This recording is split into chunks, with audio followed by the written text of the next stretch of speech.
사실 지난주에 저희가 라이브 방송을 했습니다. 그래서 정시학교 예측 서비스 관련해서 라이브를 진행을 했었는데요. 그때 약간 진행 과정이 약간 매끄럽지 못했어요. 그래서 중단을 하고 저희가 다시 한번 녹화 방송으로 촬영하게 되었는데요. 이 점 양해 부탁드리고요.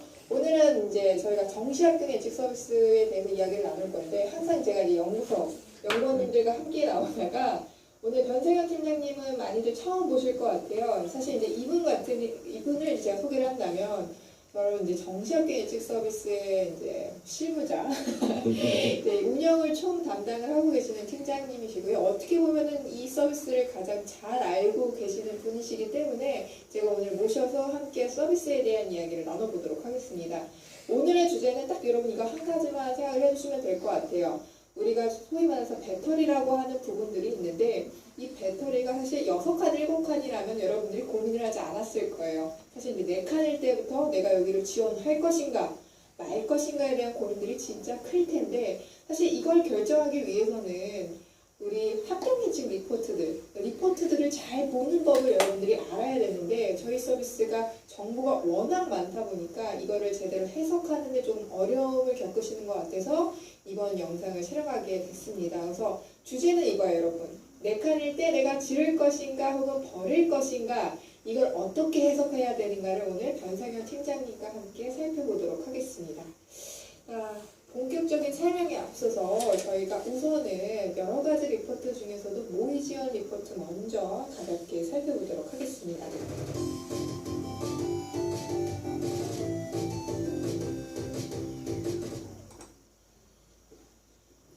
예, 모집 단위를 직접 보면서 같이 설명을 드리는 것이 좋을 것 같은데요.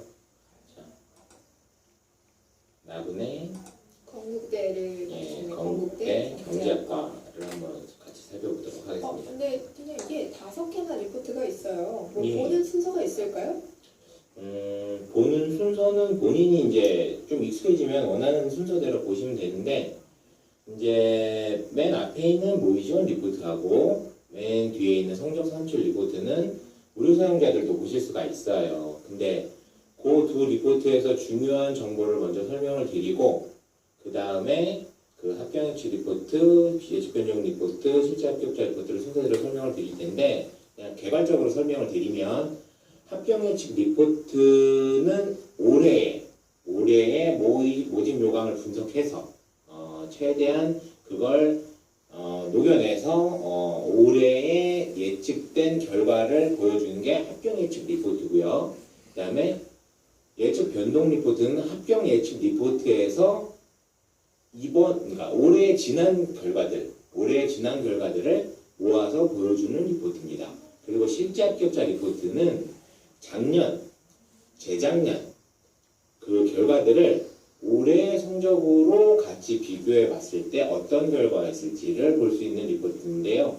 이것들을 순서대로 이 시간 동안에 설명을 드리도록 하겠습니다. 네, 먼저 모의 지원 리포트부터 살펴볼까 하는데요. 이 모의 지원 리포트 같은 경우에는 성적 산출 리포트하고 좀 별개로 어떤 부분을 좀 자세히 보면 좋을지. 자, 일단 이 모의 지원 리포트는요, 상단에 보시면 실제 지원자 통계와 전체 지원자 통계가 나뉘어져 있어요. 그러니까 올해 이제 새로 수험생이 되신 분들을 위주로 이제 설명을 드릴 텐데요. 이제 저희 서비스를 보시면은 초기 단계에서 좀 약간 어렵죠. 성적표 입력해야 되고, 뭐 모의 지원도 하라 그러고 우선순위도 막 고르라 그러고 굉장히 귀찮게 돼 있어요. 이 귀찮게 돼 있는데, 이 과정들이 저희가 이제 나름대로 거의 한 20년 가까이 서비스를 해오다 보니까 최대한 줄여서 이제 사용자분들이 편하게 사용하실 수 있게끔 만들기는 했는데, 그래도 어려워요. 왜냐면 이게 실제로 이 데이터를, 여러분들이 모의 지원해 주신 이 데이터를 가지고 저희가 이제 전국 200개 대학들이 입학처들이 이제 지금 입학처들도 바쁘고 고생하거든요. 근데 그 입학처들이 하는 시뮬레이션, 그러니까 실제로는 이제 먼저 접수를 하고 실행하게 될 것들을 저희는 미리 모의 지원의 데이터를 가지고 컴퓨터 시뮬레이션을 하는 거예요. 그 결과를 가지고 예측되는 거기 때문에 과거부터 그래도 어느 정도의 상당한 신뢰도를 가지고 맞아왔던 거고, 그 결과 중에 보시면 이제 뭐 가나다군에 하나씩 실제 지원 대학을 고르게 돼 있잖아요. 네, 1순위, 2순위. 예, 그것까지 골랐을 때, 그리고 그 고른 이외에도 자기가 모의 지원한 20개 대학들이 있죠. 그렇죠, 대학들이 있을 거예요. 네, 그 대학들의 결과가 여기에 모이는 거예요. 모의 지원 리포트에. 이 모의 지원 리포트에 모이는 건데, 실제 합격자 통계는 내가 마지막에 3개 고른 가군, 나군, 다군 이렇게 3개 고른 그 모집 단위들만 모아서 실제 지원자 통계를 보여드리는 거예요. 네.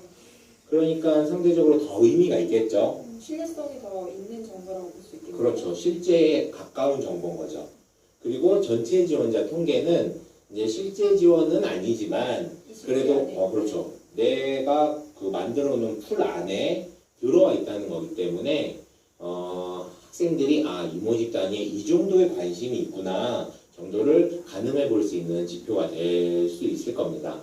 그래서 이제 직접 이 모집 단위를 보면서 설명을 드리면 이제 건국대, 서울 캠퍼스, 나군, 경제학과에 실제로 지금 모의 지원을 해놓은 그 가나다군, 나군에 선택을 해놨겠죠. 그래서 그거는 지금 85명인 거예요. 실제 지원으로 등록한 학생들이 이제 85명 정도라는 말씀이죠. 그렇죠. 그리고 그 나머지까지 20개. 다 합치면 지금 536명이 있다는 거예요. 536명이 실제로 다 지원하면 큰일 나겠죠. 하지만 그 정도까지 지원을 할 수는 없다는 거. 이 실제 지원자에 가깝게 지원을 할 가능성이 높다는 거 염두에 두시고요. 내려보시면은 지원 가능 점수가 나오는데 모의 사용자들도 일단 1차적으로 자기가 이 모집 단위에 지원해 볼 수 있을까? 라는 판단을 한번 해볼 수 있는 네. 직접적인 지표예요. 일반적으로. 네. 전년도 입시 결과인 건가요? 아니면 아니요. 전년도 입시 결과는 아니에요. 그냥 올해 지원자들의 100분위 평균 점수. 라는 의미는 아니고요. 조금 더 설명을 드리면 이제 올해 지원해서 붙을 것 같은 애가 만약에 100명 있다. 네. 라고 하면 그 100명 중에 80등 정도의 성적을 예상해 놓은 거예요. 평균 100분위로. 그 최종 커트라인하고는 다른 거죠? 그렇죠. 최종 커트라인은 100등 중에 100등을 예상한 거고 이 지원 가능 점수는 100명 중에 합격자가 100명 있다면 최초 합격자를 추가 합격자를 합쳐서 합격자가 100명 있다면 그 중에 한 80등 정도의 성적이라고 이해하시면 될 것 같습니다. 근데 이거는 좀 높겠네요. 최종 커트라인보다는. 근데 이게 좀 상대적으로 이제 약간 안정적인 그게 예측이 필요하잖아요. 그리고 입결이라는 게 매년 비슷하지 않고 약간 올라가기도 하고 약간 내려가기도 하고 하기 때문에 한 100등 성적을 예상하려고 하면 굉장히 힘들어요. 그래서 그리고 좀 편차가 크고요. 10%로. 네, 그래서 한 80등 정도 성적은 상대적으로 움직임도 덜하고 편차도 덜하고 그리고 직접적으로 비교해 봤을 때 그래도 어느 정도 유의미한 그런 지표라고 이해하시면 될 것 같아요. 아무래도 이게 100분위 점수이다 보니까 또 환산 점수와 좀 다르게 나타날 그렇죠. 수 있을 것 같아서 네. 참고만 하시는 게 좋을 것 같다는 생각이 드네요. 그래서 내가 이 선이 맞나 안 맞나 이 정도 판단을 해보시는 거예요. 그 장판지 대치표 있잖아요. 그 네. 설명해서 나눠드린 거. 그거랑 비슷한 거라고 이해하시면 대학의 될 것 같습니다. 라인을 잡는데 좀 활용을 해보시는 지표로 사용하시면 좋을 것 같아요. 네, 그리고 그 밑에 보면 뭐 실제 지원자 평균이 나오고 이제 실제 지원자 점수 분포라는 게 나오는데 이 부분을 무료 사용자분들은 꼼꼼하게 살펴보시는 게 중요할 것 같습니다. 네. 전체적인 모의 지원자 중에서 내가 어느 자리에 위치하고 있는지 상대적으로 어느 정도에 위치하고 있는지를 살펴볼 수 있는 지표를 보여드리는 거고요. 요거는 학교 예측 리포트에도 좀 더 자세하게 볼 수 있기 때문에 일단 요거는 간단하게 하고 넘어가겠습니다. 그리고 이 학교의 수능 산출 방식이 나와 있고요. 내 점수가 어떻게 계산됐는지 이런 것들이 나옵니다. 그리고 내신 산출도 나오고요. 그 밑에 중요한 정보가 하나 나오는데요. 바로 나의 유불리 진단이에요. 이제 대부분 이제 시청자분들이 그런 건 아실 거예요. 학교별로 성적 산출 방식이 내 수능 성적표는 정해져 있지만 학교별로 성적 산출 방식이 조금씩 다르다. 뭐 어떤 A 대학교는 수학을 조금 더 반영하기도 하고 어떤 B 학교는 뭐 영어에 좀 더 비중을 둬서 영어를 비중을 높여서 반영하기도 하고 네. 그렇기 때문에 내 점수는 똑같이 내 성적표는 그대로 있지만 학교마다 산출 방식이 달라서 어떤 학교에서는 약간 유리하게 계산되는 학교도 있고 그러니까 내가 국어 시험을 굉장히 잘 봤는데 어떤 학교가 국어를 많이 반영해요. 그러면 그 학교는 국어 성적을 많이 반영하니까 내가 상대적으로 유리하게 계산이 되겠죠. 그러니까 그런 것들을 여기서 살펴볼 수 있는 거예요. 이거는 본인이 판단하기가 상당히 생각보다 어렵거든요. 네네. 근데 이제 방금 말씀드린 것처럼 국어를 잘 봤는데 그러면 국어 반영 비율을 그냥 무조건 높은데 고르면 되는 거 아니야? 이렇게 생각할 수 있는데요. 꼭 그렇지만은 않아요. 또 학생들이 몰리게 되면 그 유불리가 약간 달라질 수 있기 때문에 모의 지원자 안에서 모여있는 학생 안에서 나를 판단하는 게 중요합니다. 그럼 A 같은 경우에는 단순 백분위 합이라고 한다면 BC 네. 같은 경우에는 그 영역별 반영 비율까지 고려한 그렇죠. 점수를 말씀하시는 거죠? 그렇죠. 우리가 보통 담임 선생님이나 혹은 뭐 개략적으로 게시판 같은 데서 커뮤니티 게시판 같은 데서 판단을 할 때 단순 백분이다. 국어 그렇죠. 뭐 국어 90, 수학 93, 뭐 탐구 원토 뭐 91, 90인데 평균 내가지고 뭐 한 91점 몇 정도 나와요. 이거 어디 갈 수 있어요? 이렇게 물어보잖아요. 그 지표가 바로 A예요. 그 지표가 바로 A고 근데 우리는 면밀하게 판단해야 되잖아요. 나중에 지금은 아직까지는 좀 대략적으로 판단하는 시기이긴 하지만 실제로 이제 원서 쓸 때가 되면은 정말 0점 몇 점 차이로 커트라인이 갈리고 내 학벌이 갈리기 때문에 그게 굉장히 중요하고 그 학교 방식으로 계산된 점수를 가지고 판단하시는 것이 굉장히 중요합니다. 그래서 B, C를 살펴보셔야 되는데요. 이제 B하고 C는 교차 지원이나 이런 걸 했을 때 좀 더 의미가 생기기 때문에 지금 이 동영상에서는 A랑 C를 비교하는 것 위주로 설명을 드릴 거예요.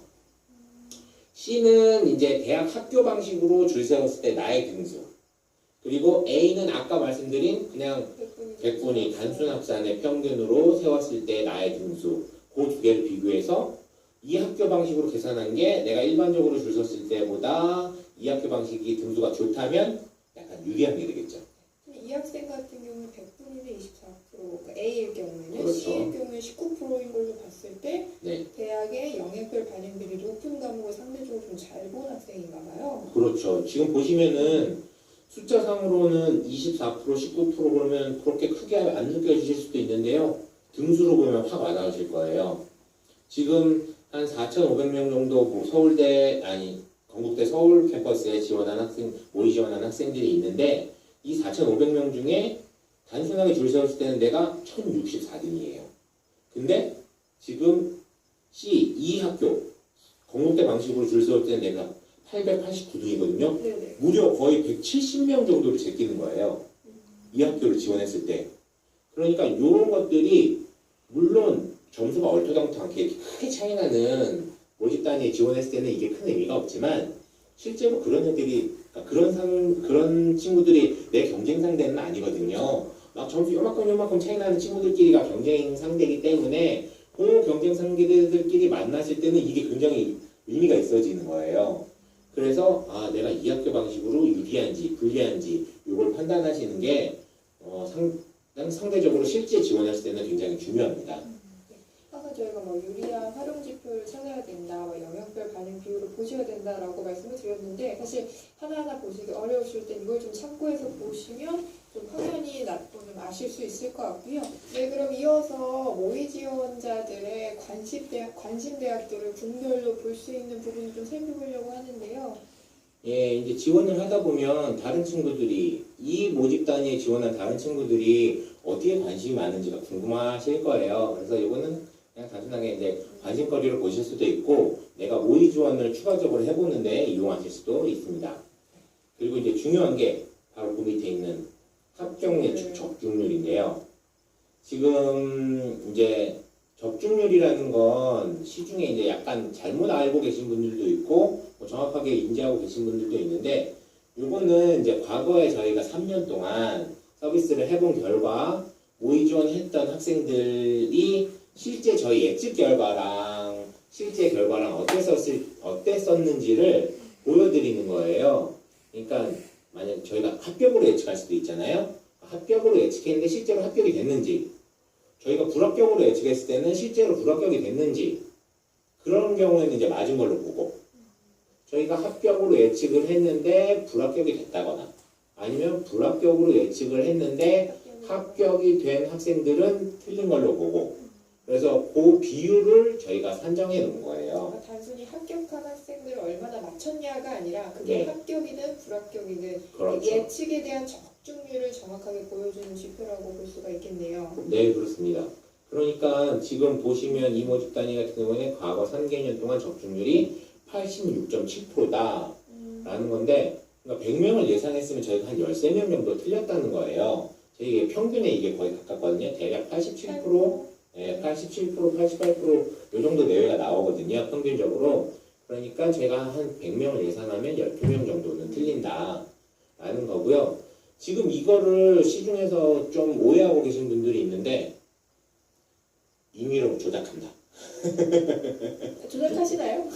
임의로 조작을 할 수가 없어요. 이거는 조작을 할 수도 없고 그리고 유리한 지표로 활용하는 거 아니냐라는 그렇죠. 것도 있을 유리하게만 해석을 해서 마음대로 만드는 거 아니냐 이런 지표들이 있는데 제가 좀 보여드리면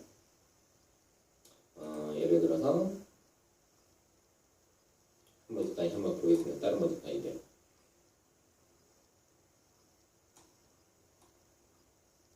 지금 요 모집단위 같은 경우에 평균적으로는 과거 3년 동안 86%지만 작년에는 75.8%예요. 작년은 많이 안 네, 맞았네요. 작년에는 요 모집단위는 많이 안 맞았던 거죠. 그죠? 이거 보시면은 아시겠지만 찾아보시면은 40% 이런 것도 있어요.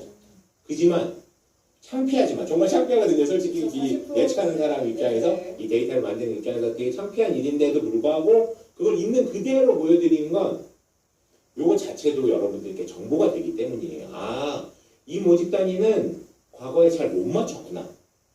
그것도 정보잖아요. 진학사의 시스템은 거의 큰 변동 없이 계속 조금씩 개선이 되기는 하지만 일단 큰 틀에서 크게 변하진 않거든요. 그럴 땐 저희가 알려드리겠죠. 근데 지금은 그렇게까지 큰 변화가 있지는 않아요. 지난 3년 동안은 물론 나름의 이제 모델이 개선된다거나 이런 건 있지만